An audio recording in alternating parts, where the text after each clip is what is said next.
சங்கம் ஆரம்பிக்கும் போது அவர் சொல்றாரு, தஞ்சை பல்கலைக்கழகத்துல எல்லாம் வந்து பாட நூல்கள், அதாவது சோர்ஸ் டெக்ஸ்ட், பாடம்னா நம்ம படிக்கிறதுக்கானது இல்லை. அங்க வந்து ஒரு 23 துறைகள் இருக்கும். தொல்லியல் இருக்கும், கடல் அகழ்வாரியல் இருக்கும். அதெல்லாம் ஒரிசா பாலசாரெல்லாம் ரொம்ப முனைந்து செயல்பட்டு மனோன்மணியம் சுந்தரனார் யூனிவர்சிட்டியில சப்மரைன்ஸ் எல்லாம் வாங்கி பூம்புகார் பட்டினம் புதைந்து இருப்பதை போய் ஆய்வு செய்து கொண்டு வந்தார்கள்.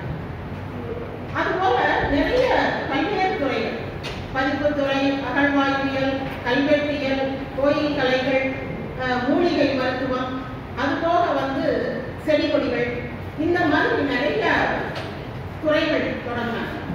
அப்போ அவர் என்ன சொல்றாரு, தஞ்சாவூர் பல்கலைக்கழகத்துல நீங்க வந்து புக்ஸ் எல்லாம் ரெடி பண்ணுங்க, டெக்ஸ்ட் எல்லாம் ரெடி பண்ணுங்க. உலக தமிழ் சங்கத்துல ரிசர்ச் பண்ணுங்க.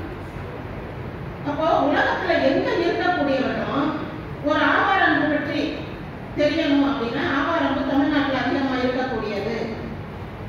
ஆவாரம்பு இருக்கும்போது சாவாரை கண்டதுதான் சொல்லுவாங்க. ஏன்னா ஒரு 12 ஆண்டு பஞ்சம் வரும்போது இடைக்காடர் சொல்லுவாங்க, எல்லா இடத்துலயும் ஆவாரம்பு விதைச்சு விடுங்க, அது வளரட்டும். அந்த பஞ்ச காலத்துல இடைக்காடர் இடையர் சாதியை சேர்ந்தவர், அவருடைய ஆடுகள் எல்லாமே அந்த ஆவாரம்பூவை தின்று உயிர் வாழ்ந்தன. சரியா?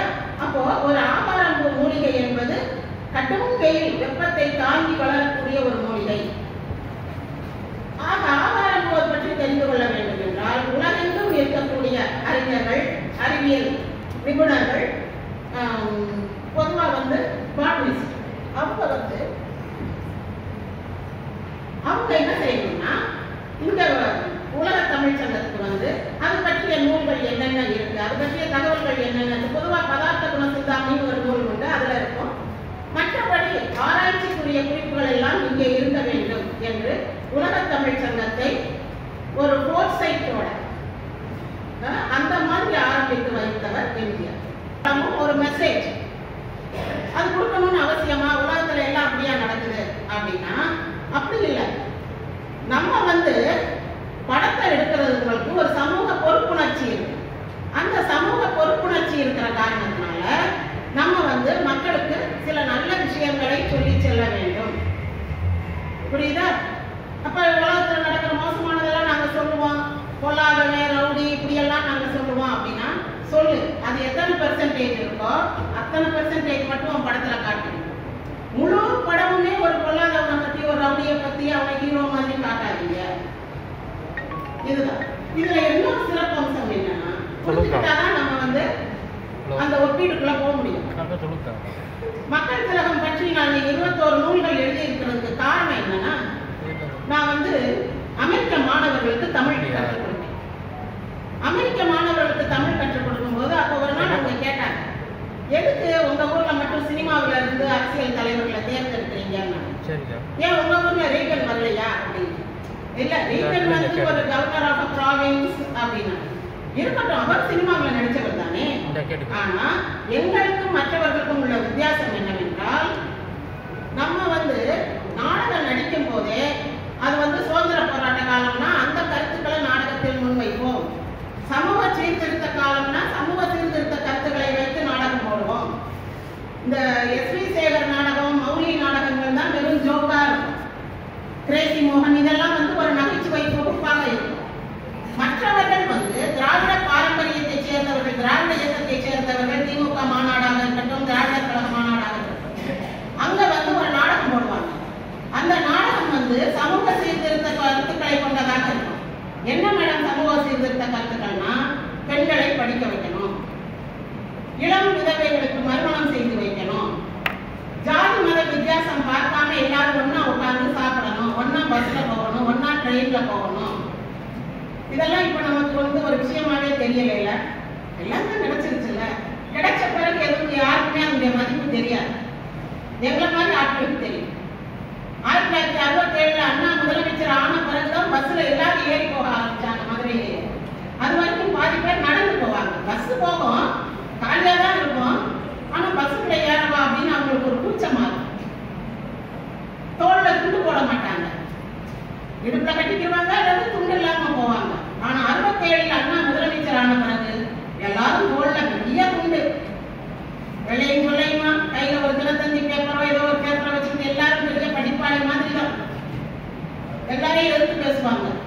இன்னைக்கு மாதிரி எல்லாம் பிஜேபி காரங்க பேசுற மாதிரிலாம் அன்னைக்கு பேச முடியாது. தாரமான கேள்வி எடுத்து கேட்பாங்க. இன்னைக்கு கேட்டோம்னா நம்ம தேச துரோகிக்கு உள்ள போட்டுருவாங்க. எங்க சேனல்லாம் முடக்கிட்டாங்க. தமிழானங்கன்னு ஒரு சேனல் வச்சிருந்து முடக்கிட்டாங்க. தமிழானங்கன்னு ஒரு மாத இதழ் இதழ் மட்டும் வந்து கொண்டிருக்கிறது. ஆனா அப்போ அப்படி நம்ம வந்து அறிவுபூர்வமா கேள்வி கேட்கலாம்.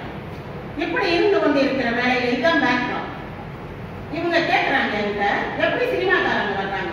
எப்பா சினிமானா வந்து அது பொழுதுபோக்கு அம்சம் கிடையாது. பொதுவா நீங்க படிச்சிருப்பீங்க, என்டர்டெய்னிங், இன்ஃபர்மேஷன், எஜுகேஷன், 3 இது இருக்கணும் ஊடகத்தினுடைய பணிகள் அப்படின்னு. அப்படி என்டர்டெயின்மெண்ட் ஒன்றும் கிடையாது. மக்களுக்கு வந்து நல்ல கருத்துக்களை சொல்லணும். அது ஒரு வலிமையான ஊடகம். அதன் மூலமாக நிறைய பேரை சென்றடைய முடியும். அதனாலதான் காலையில அவர் சொல்லும் போது நீங்க எம்ஜிஆர் கட்சியான்னு அண்ணாவை பார்த்து கேட்பாங்க. அந்த பக்கம் போனவங்க ரேடியேட்டர் சூடாயிடுச்சு கொஞ்சம் தண்ணி கொடுங்கம்மான்னு கேட்டதுக்கு அவங்க கேட்பாங்க, நீங்க எம்ஜிஆர் கட்சியா அப்படின்பாங்க. இந்த கொடியை பார்த்துட்டு அண்ணா ஆமான்னு. அப்ப கூட அந்த நண்பர் சொல்றாங்க, என்னன்னா நீங்க கட்சி தலைவர், நீங்க என்ன சொல்லணும், ஏன் கட்சி எம்ஜிஆர் அப்படி சொல்லணும். அப்படின்னும் போது இல்லப்பா நம்ம பேசுனோம்னா கூட்டத்துல ஒரு 300 பேர் 400 பேர் வந்து கேட்பாங்க. ரொம்ப பெரிய பொதுக்கூட்டம் போட்டா 3000 4000 வரும். ஆனா அவர் ஒரு பாட்டுல ஒரு படத்துல லட்சக்கணக்கான மக்களுக்கு நம்ம கருத்துக்களை கொண்டு போய் சேர்க்கிறாரு. அவர் எப்பவுமே பாருங்க தத்துவ பாட்டு பாடினா கருச்சட்டை போட்டுதான் பாடுவார். புத்தன் இயேசு காந்தி பிறந்தது பூமியில் எதற்காக, நானாயிட்டம் எல்லாமே கருச்சட்டை தான் போட்டிருப்பார். கருத்து சட்டக்காரை, நான் திமுகவின் பிரதிநிதி அப்படின்னு தன்னை வெளிப்படுத்திக் கொள்வார். காங்கிரஸ் ஆட்சி காலம் நடக்குது. அப்பதான் ரிக்ஷாக்காரங்களுக்கு அவர் ரெயின் கோட் வாங்கி கொடுக்குறாரு. அப்ப அவர் தெரியாத அடுத்த திமுக போனவங்க ரிக்ஷாக்காரங்க ஓட்டு போடுவாங்க அப்படின்னா என்ன கிடையாது. பாக்குறாரு ஒரு ஆள் வந்து ரிக்ஷா சீட்டெல்லாம் நல்லா தொடச்சு அந்த இதெல்லாம் படுதாம மேல இழுத்து விட்டுட்டு இப்பே மலையில நடந்துட்டு நிற்கிறான்.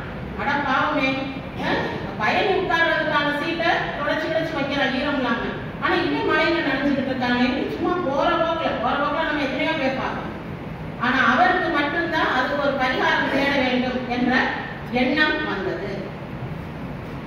அப்போ எங்க அந்த மாணவி நல்லா எல்லாருக்கும் அவங்க பாண்டி கோயில் பற்றி ரிசர்ச் பண்ணாங்க. மார்சி பவர்னு பேர்.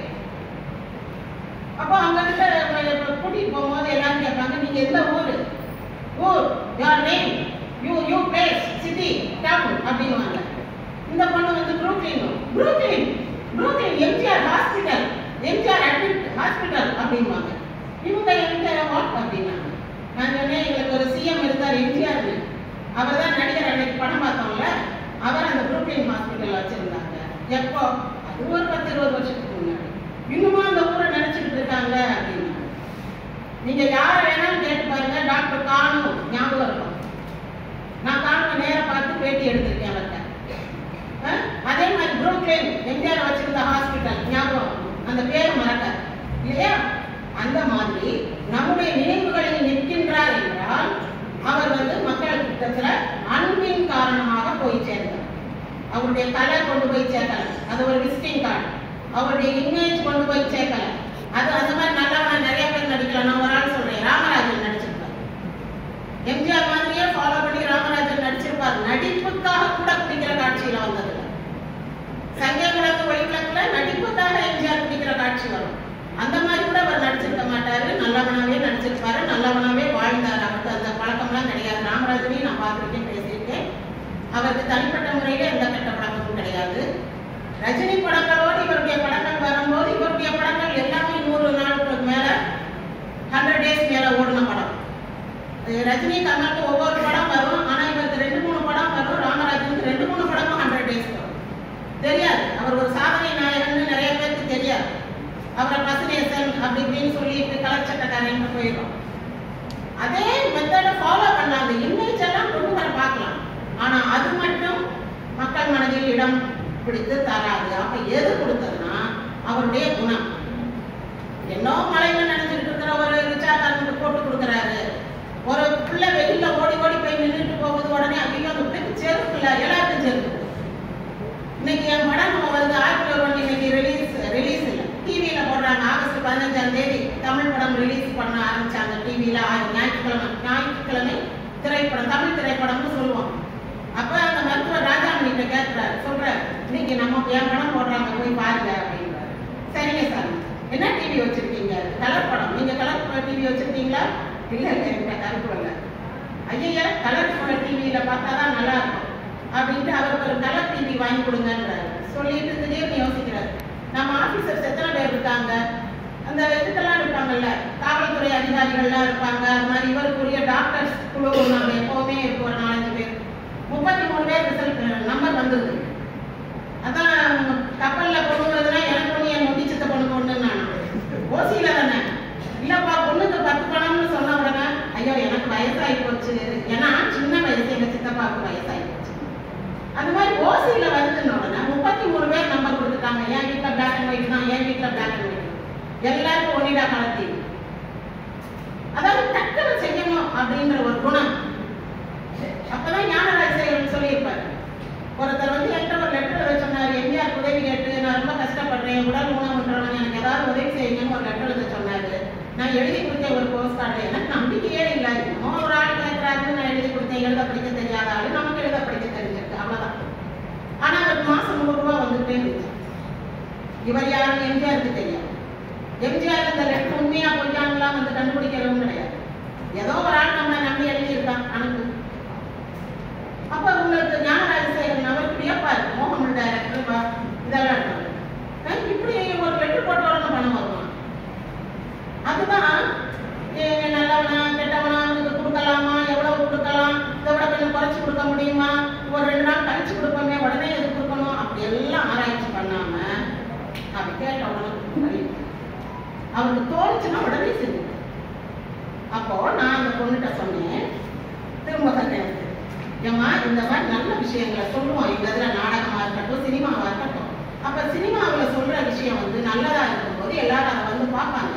இவர் வந்து by nature is a good man அப்படின்னும் போது என்ன பண்ணாங்க, டாக்டர் சாரா டிகன்சன் ஒருத்தவங்க போடோயின் காலேஜ் அமெரிக்காவில் இருக்கிற ப்ரொஃபஸர், இந்த நான் சொன்ன மார்சி பவர், அப்புறம் இன்னொரு 4 பேர் வந்து எம்ஜிஆர் பற்றி ரிசர்ச் பண்ண ஆரம்பிச்சோம்.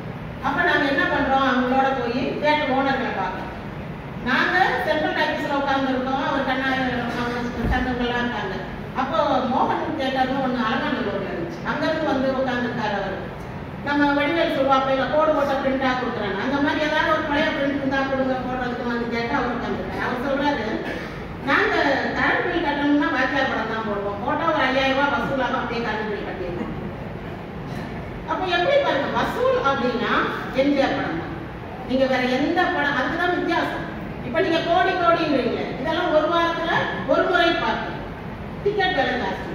அப்போ 65 காசு 75 காசு 80 காசு 1 ரூபா 15 காசு இப்படி டிக்கெட் விற்கும் போது திரும்ப திரும்ப திரும்ப திரும்ப பார்ப்பாங்க.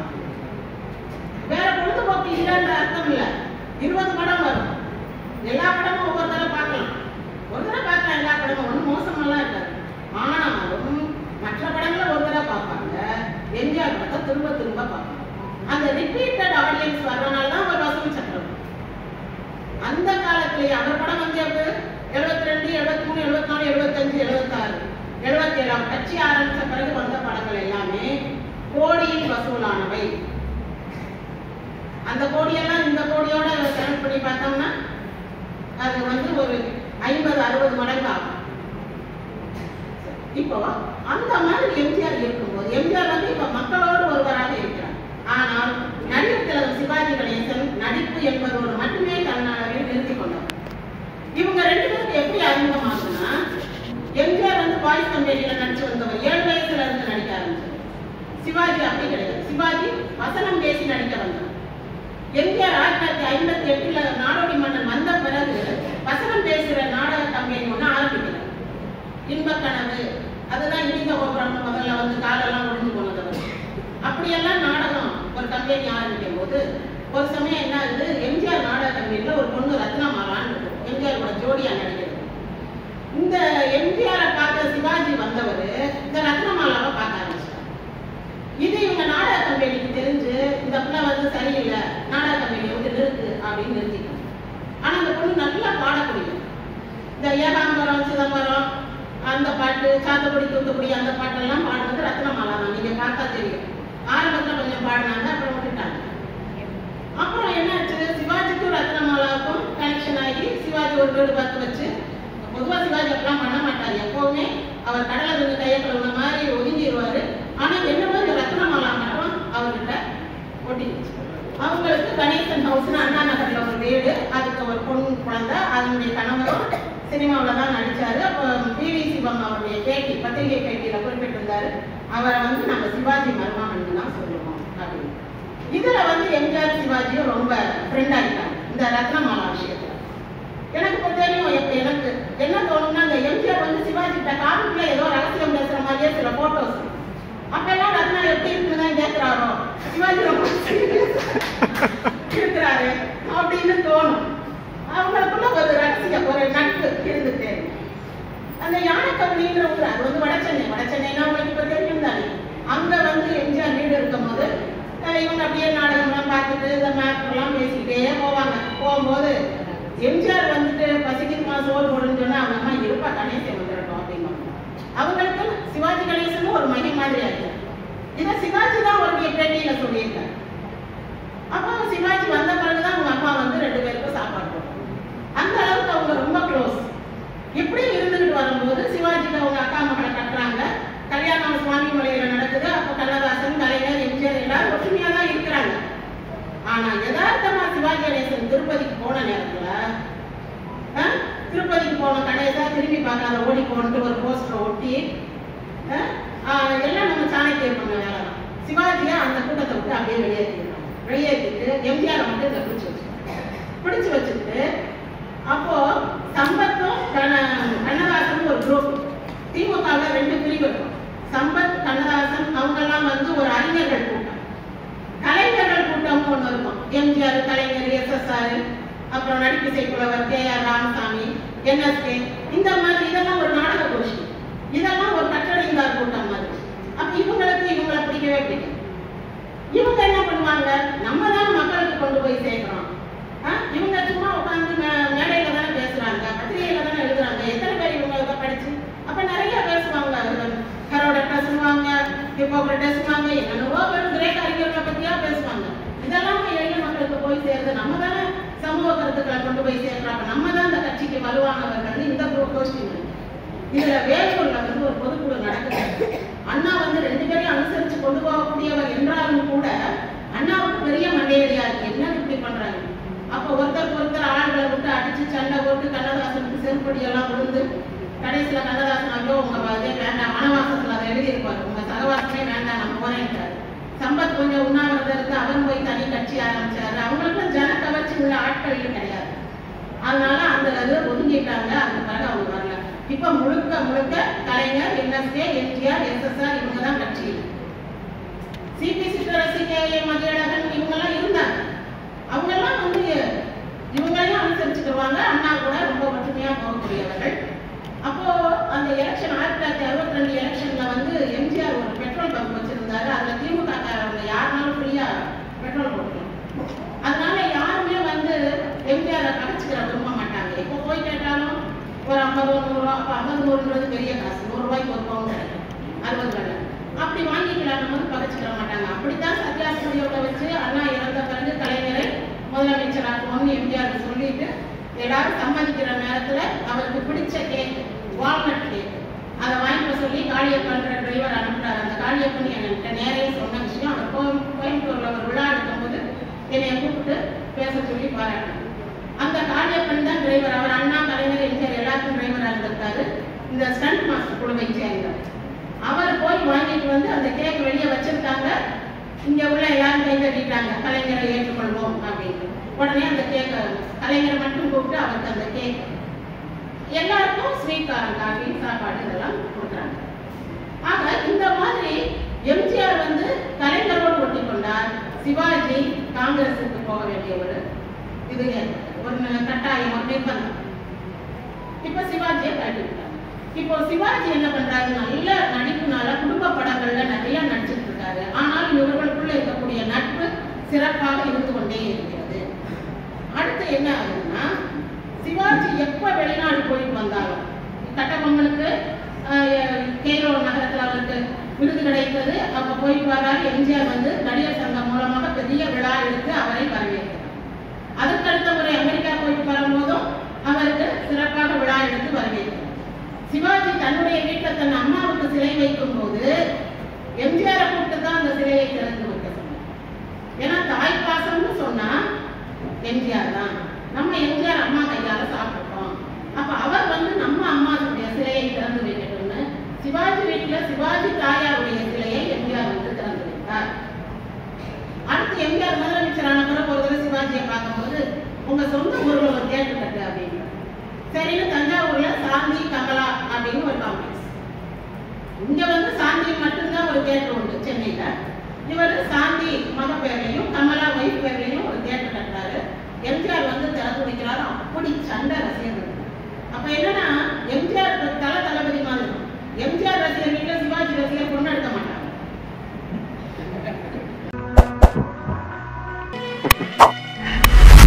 I like